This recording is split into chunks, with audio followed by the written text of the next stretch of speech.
빌레몬서 1장 23절에서 25절의 말씀, 이제 다 같이 자리에 있으려나 한 목소리로 같이 읽도록 하겠습니다. 그리스도 예수 안에서 나와 함께 갇힌 자 에바브라와 또한 나의 동역자 마가, 아리스타고, 데마, 누가가 문안하느니라. 우리 주 예수 그리스도의 은혜가 너희 심령과 함께 있을지어다. 아멘. 자리에 앉으시기 바랍니다. 하나님께서 이 말씀으로 우리에게 은혜 주시기를 원합니다. 여러분 기억하시겠지만 바울은 다메섹에서 주님을 만났습니다. 그리고 그는 그 자리에서 거꾸러졌고 바로 주님을 영접하는 놀라운 역사가 일어나죠.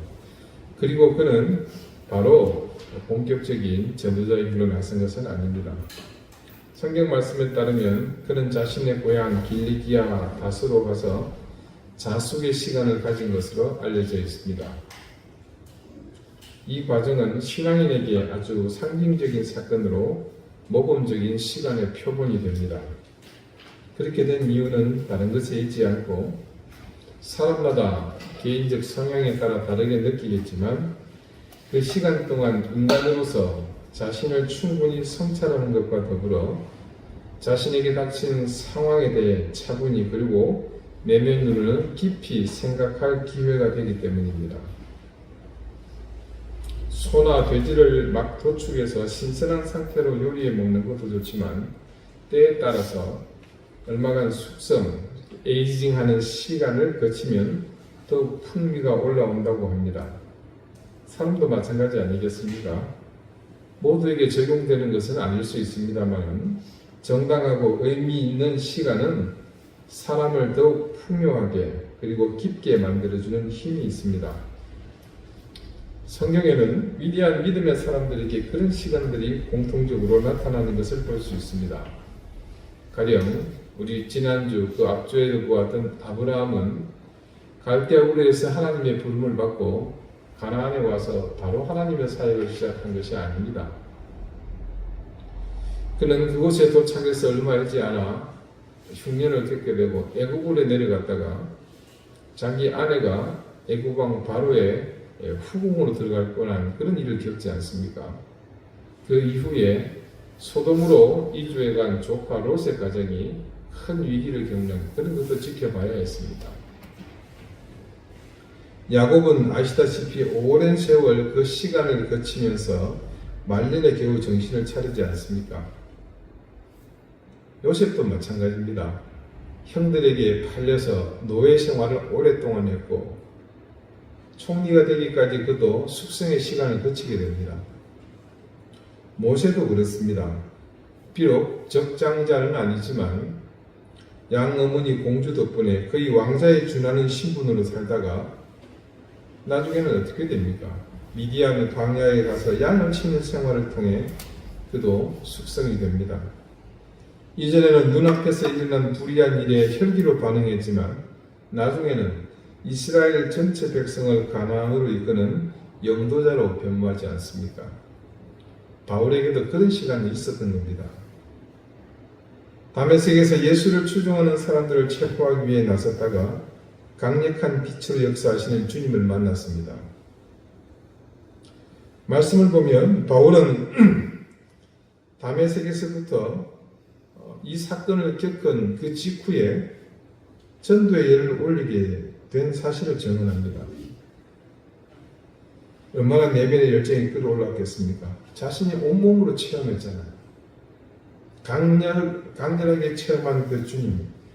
그것도 다른 것도 아니고 자신이 옳다고 믿었던 것이 잘못되었다는 사실을 직접 깨닫게 되니까 가만히 있을 수 없었습니다. 그런데 그 일로 바울은 유대교인들에게 특별히 지도자들에게 표적이 되고 맙니다. 실제로 신변의 위협을 받게 되고 그 길로 고향 다소로 내려가고 나중에는 아라비아에서 자숙의 시간을 가지게 됩니다. 뒤에 서신서에서 드러나는 것으로 봐서는 약 3년 정도의 시간을 거친 것으로 보입니다. 바울이 이런 과정을 거쳐서 기독교 역사상 교회에서 최초로 파송하는 선교사의 지위를 갖게 되었습니다. 그래서 바울은 모든 전도자 또 선교사의 표시가 됩니다. 바울의 첫 번째 전도 사역은 지중해 오른쪽 비퉁이 키프로스 구브로 섬이 있는 곳 그 지역 일대를 돌아오는 여정이었습니다. 이때 이 여정은 바울이 혼자 간 것이 아니라 전도자 바나바와 함께 동행합니다. 그리고 그곳에 바나바의 조카였던 마가 요한, 마가라고 불리는 사람이 동행을 하죠. 이 사람은 마가복음을 기록한 사람으로 마가 요한 할 때 그 마가인데 요한과는 또 다른 인물입니다. 오해가 없으시길 바랍니다. 그런데 인류 최초의 이 전도 여행이라는 거룩한 사역에서 아주 하찮은 일이 발생합니다. 이 동행한 마가가 힘들다고 집으로 돌아가는 일이 발생합니다. 그렇게 마가가 돌아가고 불편한 상황이 되었지만 1차 전도여행은 잘 마무리가 됩니다. 그런데 사건은 다시 2차 전도여행을 출발하면서 발생합니다. 이번에도 바나바와 이 바울이 주축이 되어 전도팀을 꾸리게 되는데 이때 바나바가 자신의 조카인 이 마가를 다시 동행에 포함시키고자 합니다. 바울은 이미 전력이 있는 마가를 포함시킬 수 없다고 이 바나바의 의견에 반대를 표합니다. 두 사람의 이견은 조율이 되지 않았고 결국 관계가 깨어지게 되고 바울은 그 여정에서 빠져서 길리기아 자기 고향이 있는 다소 지역으로 떠납니다. 근데 이때 바나바는 바울이 빠진 전팀을 이끌고 다시 전도길에 나서게 됩니다. 그리고 말씀에 따르면 조금 전 처음 방문했던 키프로스 지역으로 다시 떠납니다. 그런데 좀 우리가 추측해 볼 수 있는 게 이 자신이 힘들어서 이탈했던 그곳으로 마가가 다시 삼촌을 따라 동행하겠다고 나섰습니다. 그렇다는 것은 이 마가에게도 심리의 변화가 있었다고 추정이 됩니다. 근데 그 마가가요 오늘 본문에 등장합니다. 24절입니다. 또한 나의 동역자 마가, 여기 마가가 바로 그 마가입니다. 그때는 전도 여정을 견디지 못하고 돌아갈 정도로 나약하고 불성실했지만 다시 바나바와 동행할 정도면 마가는 복음을 전하는 것에 진심이었다고 볼 수 있습니다. 이런 사실은 이후 바울에 의해서도 분명하게 확인이 되었습니다. 디모데 후서 4장 9절 이하의 말씀입니다. 이거는 바울이 죽음이 임박한 상황에서 썼던 편지입니다. 마지막 디모데에게 부탁하는 내용이거든요. 너는 어서 속히 내게로 오라. 데마는 이 세상을 사랑하여 나를 버리고 데살로니가로 갔고 그레스게는 갈라디아로 디도는 달마디아로 갔고 누가만 나와 함께 있느니라. 그 다음에요. 네가 올 때에 마가를 데리고 오라. 그가 나의 일에 유익하니라. 바울이 마지막 감옥에 갇혀 이제 곧 죽게 될 것이라는 사실을 하나님이 보여주신 계시를 통해 알게 된 시점에 돌아보니까 그 주변의 상황이 지금 말씀에서 증언하는 것처럼 이렇게 되어 있습니다. 데마는 주님보다 세상을 사랑해서 데살로니가로 돌아가 버렸습니다. 그런 와중에 사역 때문에 그레스게라는 사람과 디도라는 제자는 각기 바울의 곁에 오래 머물지 못하고 사역지로 돌아가 버렸습니다. 당연한 일이고요. 스승으로서 제자들이 자신이 가르친 대로 사역지에서 복음 전도사에게 열심을 내기 위해 가는 것이 뿌듯한 일이지만 여기서는 왠지 모를 서운함이 묻어나는 것은 어쩔 수 없습니다. 지금 말씀에 따르면 이 편지가 디모데에게 보내는 편지라는 것을 알고 보면 가장 아끼는 제자인 디모데가 바울의 곁에 없는 것이 사실이고 그 다음 절 말씀과 같이 현재 누가만 자신과 함께 있는 실정입니다. 그때 바울이 특정 인물을 지명해서 그를 자신에게 데려오라고 부탁합니다. 그 사람이 바로 마가입니다. 어디인 줄 알고 데려오는 핸드폰 통화. 아무튼 아까 전도여행에서 이탈했던 그 마가 그리고 바울은 그 뒤에 한마디를 더 붙이죠. 데리고 오라고 하면 뭡니까? 그가 나의 일에 유익하니라. 자, 이 한마디가 모든 것을 내포하고 있다는 사실을 우리는 짐작할 수 있습니다. 이전에 분명 마가는 바울의 전도 여행을 불편하게 만든 사람이었습니다. 그런데 지금 그는 바울의 일에 유익한 사람입니다. 이제 마가는 이전의 철부지가 아니라 바울의 위대한 전도사에게 함께하는 동역자로 변모한 겁니다. 그리고 거기에 대해 자신이 죽기 전에 꼭 한번 보고 싶을 정도로 간절히 만나기를 원하는 그런 사람이 되어 있었습니다. 그런 마가, 바울에게 그런 인물로 변화되었기에 오늘 빌레몬에게 보내는 이 옥중에서 쓴 편지에서도 등장합니다. 마가가 얼마나 바울에게 중요한 인물인지 충분히 짐작하고도 남습니다. 바울은 지금 빌레몬에게 보내는 편지의 마지막 인사에서 자신과 빌레몬에게 함께 특별한 사람의 이름을 열거하면서 문안하고 있죠. 자, 이 빌레몬이 모르는 사람의 이름을 거론해서 인사할 수 없는 노릇이지 않습니까? 제가 우리 보람씨한테 편지를 하는데 보람씨 우리 당숙의 조카가 안부를 전합니다. 정현이하고 성현이가 평안하시냐고 인사, 이런 격이죠. 그러나 바울이 보내는 편지에 그런 내용이 아니죠. 빌레몬, 이 바울에게 공통 부모가 있죠. 그 접점은 뭡니까? 골로새 교회입니다. 골로새 교회에 보낸 편지인 골로새서 1장 7절 8절 말씀입니다. 이와 같이 우리와 함께 종된 사람으로 에바브라에게 너희가 배웠나니 그는 너희를 위한 그리스도의 신실한 일꾼이요 성령 안에서 너희 사랑을 우리에게 알린 자니라. 자, 이 말씀을 통해 한 특별한 인물이 또 등장을 합니다. 골로새 교회에서 교회들을 가르친 에바브라입니다.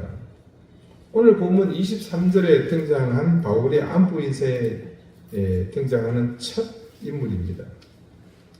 빌레몬이 골로새 교회의 교인인 것은 우리가 알고 있습니다. 에바브라가 거기서 뭘 했다 그럽니까? 가르쳤다 그러죠. 에바브라에게 배웠다는 거예요. 그러니까 에바브라가 그때는 빌레몬의 그 골로새 교회의 담임 교역자인 셈입니다. 에바브라는 바울의 제자였습니다. 어쩌면 골로새 교회를 개척한 이후 이 에바브라가 한동안 교회를 담임했을 것으로 추정합니다. 그리고 그때 빌레몬도 그 교회의 교인이었고요.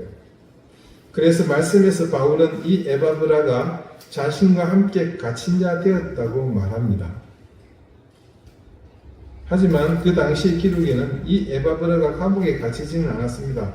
그럼에도 바울이 이렇게 말한 것은 그가 바울의 감옥 생활에 많은 도움이 되고 바울의 필요를 채우는 역할을 했기 때문일 것입니다.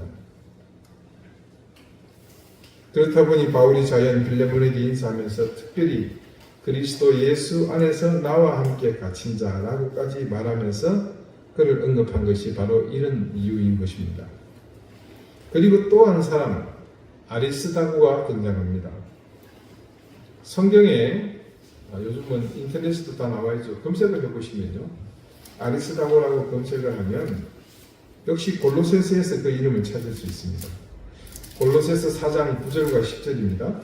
신실하고 사랑을 받는 형제 오네시모를 함께 보내노니 우리가 알고 있는 빌레몬서의 내용이 여기서도 등장을 하고 있죠.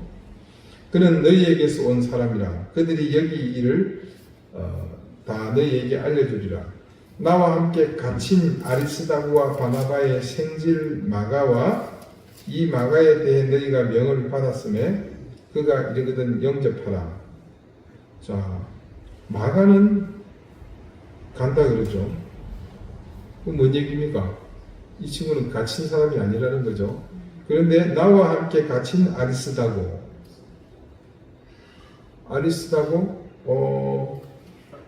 여기는 그리스도 안에 갇힌 것도 아닙니다. 그냥 갇혔다 그러죠. 그러니까 같이 투옥됐다고 할 수 있습니다. 말씀을 듣고 보니까 빌레몬서와 상당히 모든 것이 연결이 되어 있죠. 바울은 여기서도 에바브라에게 했던 것과 같이 자신과 같은 신세가 된, 즉 같은 사람으로 아리스다고를 마가와 함께 언급하고 있습니다. 자, 이 아리스다고는 제가 조금 전에 뭐라 그랬습니까? 에바브라와 같이 뭐 이렇게 형편상 그런 게 아니고 진짜로 같이 사라질 것이라고 얘기를 했죠. 그래서 이 아리스다고를 찾아보니까요, 놀라운 사실이 있습니다. 우선 바울이요, 에베소에서 전도하다가 군중들에게 위협을 당할 때에 대연극장으로 군중들에서 끌려가는 거예요. 이놈 이거 이상한 놈이다 하고. 그때 이 아리스다고가 같이 있었습니다. 그런 기록을 볼 때 이 에베소까지 이르게 된 것은 다른 것이 아니고요, 고린도에서, 자, 이게 지도가 있으면 좀 편하겠는데, 고린도는 지금 여러분 그리스 있는 그 지역입니다. 그리스 지역이에요. 그럼 에베소는 터키 쪽이에요. 그럼 뭡니까? 이 에게해를 건너가야 되죠. 이 비행 둘러서 가야 되는 겁니다. 이게 터키 아래쪽에 예루살렘이 있잖아요. 이스라엘이 있죠. 그러니까 고린도에서 배를 타면 지중해를 끌려서 쭉 직선으로 갈 수 있는 겁니다. 6월절을 예루살렘에서 보내보자, 바울이. 그래, 한국에 가봤더니 웬걸 이게 히브리 말이 막 들려요. 보니까 낯이 익어. 이게 때린 놈은 기억을 못해도 맞은 놈은 기억을 하잖아요. 옛날에 바울 때린 놈들이에요. 바울을 잡아서 죽이겠다고 바울을 찾아 나선 유대인들이 거기 보이는 거예요. 그래서 놀라서 바울이 배 타고 예루살렘 가는 걸 포기하고 북으로 쭉 그리스 마게도냐를 찔러가지고 터키 쪽으로 이렇게 내려오는 겁니다. 그래서 아래에 있는 에베소에 도착하게 된 거거든요. 그럼 뭡니까? 그 여정 내내 아리스다고가 함께 다녔다는 겁니다. 자, 그래서 그렇게 동행했던 것까지는 뭐 그럴 수 있다고 보는데, 더 중요한 사실이 있어요.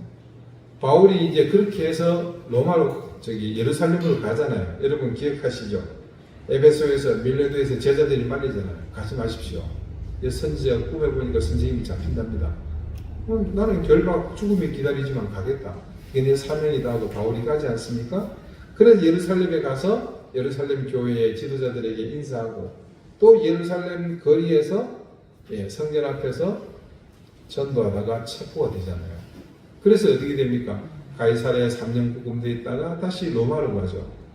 그때 배 이름을 혹시 기억하시나요? 세월호 말고 아드라 무뜨너라는 배입니다. 그 배에 이 아리스다고도 같이 승선해 있었습니다.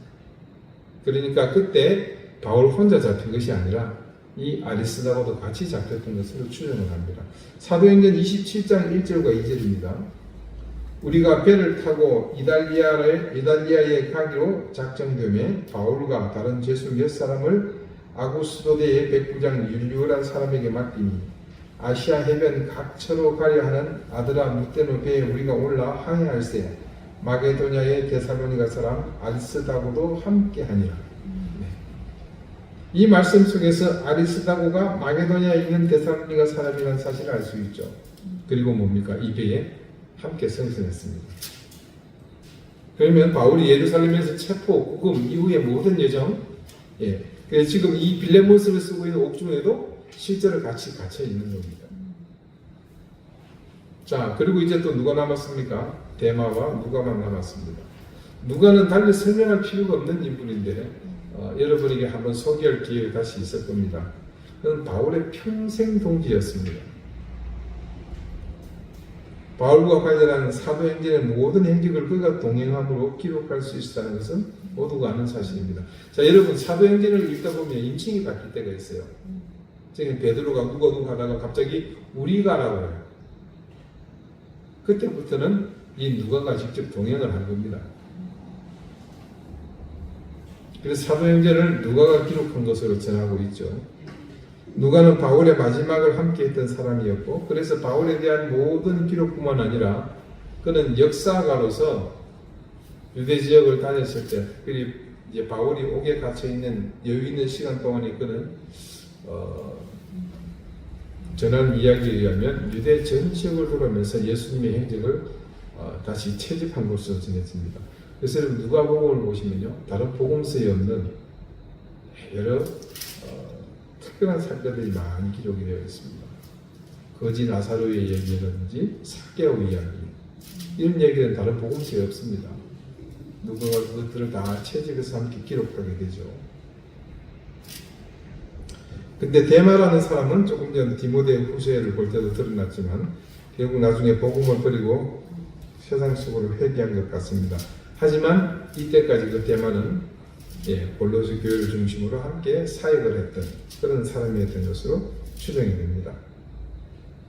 바울은 혼자서 복음 전도의 사역을 감당한 것이 아닙니다. 아까도 보았지만 그가 회심하고 난 뒤 처음 전도자로 부름을 받아 파송될 때도 바나바가 그 길에 동행을 했습니다. 비록 두 번째는 결별하기도 했지만 그는 그리고 곧장 혼자 떠나지 않습니다. 말씀은 바울에게 또 다른 동력자가 그의 전도사에게 동참한 사실을 증거합니다. 그 사실을 기록한 사도행전 15장 말씀을 잠시 보겠습니다. 36절에서 41절 말씀인데요. 그게 단락에 제목이 벌써 붙어 있어요. 바울과 바나바가 갈라서다. 며칠 후에 바울이 바나바들을 말하되 우리가 주의 말씀을 전한 각 성으로 다시 가서 형제들이 어떠한가 방문하자 하고 바나바는 마가라 하는 요한도 데리고 가고자 하나 바울은 밤빌리아에서 자기들을 떠나 함께 일하러 가지 아니한 자를 데리고 가는 것이 옳지 않다 하여 서로 심히 다투어 피차 갈라서니 바나바는 마가를 데리고 배 타고 구브로로 가고 바울은 실라를 택한 후에 형제들에게 주의 은혜에 부탁함을 받고 떠나 수리아와 길리기아로 다니며 교회들을 경고하게 합니다. 여기서 보시면 바울이 바나바와 결별한 뒤 누구와 함께 동역을 합니까? 실라라는 사람을 택해서 수리아와 길리기아로 함께 떠나는 것을 알 수 있습니다. 그리고요, 그 다음 장 15장을 보면 역사적인 한 만남이 증거되어 있습니다. 사도행전 15장 1절에서 3절입니다. 바울이 더베와 루스드라에도 이름에 거기 디모데라 하는 제자가 있으니 그 어머니는 믿는 유대 여자요 아버지는 헬라인이라. 디모데는 루스드라와 이고니온에 있는 형제들에게 칭찬받는 자니 바울이 그를 데리고 떠나고자 할새 그 지역에 있는 유대인으로 말미암아 그를 데려다가 할례를 행하니 이는 그 사람이 그의 아버지는 헬라인인 줄 다 알미르라. 자, 바울이 남은 자신의 평생을 함께할 동역자요 제자요 아들과 같은 디모데를 이때 만납니다. 예수님으로부터 직접 피급을 당한 바울은요, 누구랄 것도 없이 정말 복음의 정수를 제대로 아는 정말 특별한 사람이었습니다. 더군다나 그는 예수 그리스도의 복음이 그에게 전해지기까지 모든 과정을 누구보다도 상세히 정확하게 알고 있는 어쩌면 유일한 유대인이요 바리새인이었습니다. 바리새인으로서는 아마 그가 유일했을 겁니다. 그가 예수님을 만나기 이전 유대교만 추정할 때는 하나님의 아들이라는 개념은 이단 사설에 불과했습니다. 그 이단 사설의 핵심이 누굽니까? 배수가 예수잖아요.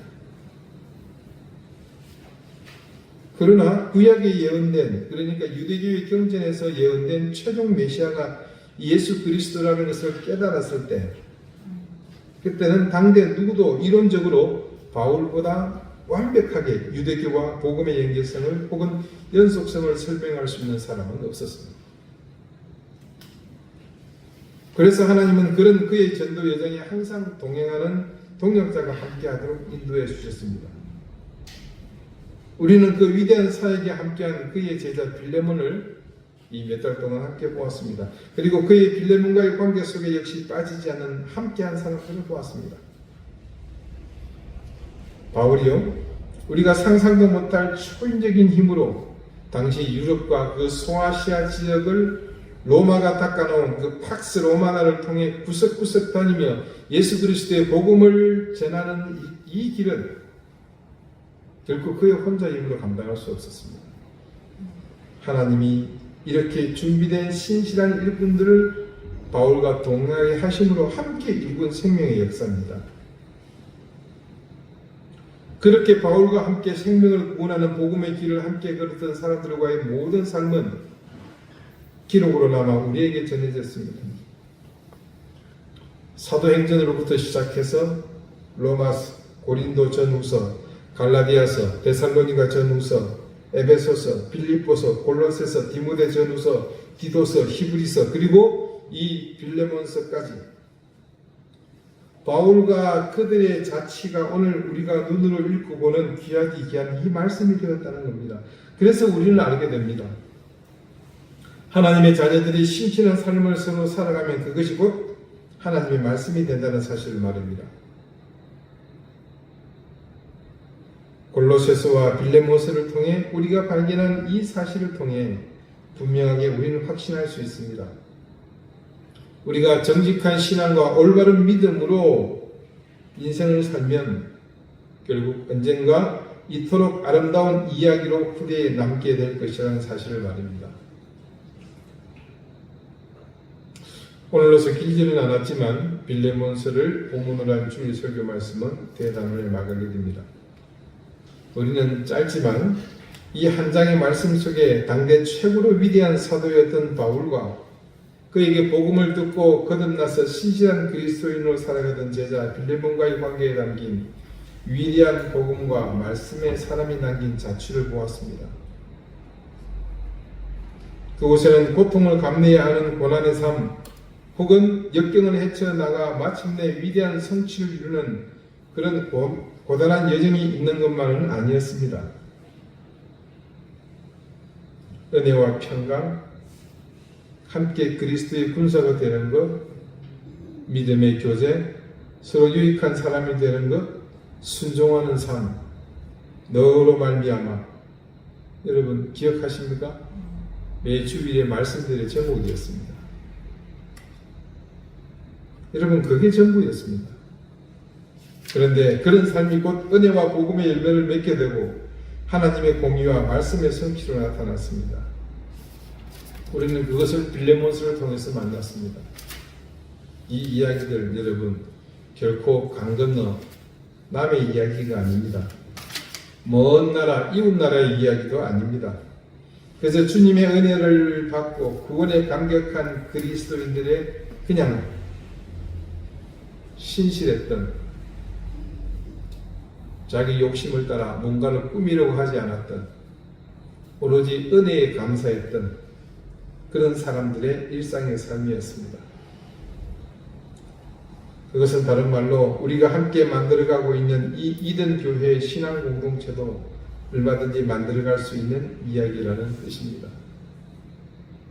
사랑하는 이든 교회 성도 여러분, 우리 신앙의 삶이 비록 꽃처럼 향기나는 삶이 아니어도 실망하지 맙시다. 정오의 태양처럼 강렬히 빛나는 빛이 아니라고 해서 낙심하지 맙시다. 이 예배당에 수십 명, 수백 명이 들이차고 매일 헌금이 수백만 원, 수천만 원 들어오고 우리 그런 거 없다고 해서 실망하지 맙시다. 우리가 하나님을 사랑하는 마음으로 예수 그리스도의 구원에 감사하며 성령의 이끄심에 기꺼이 우리를 맡기며 사는 삶,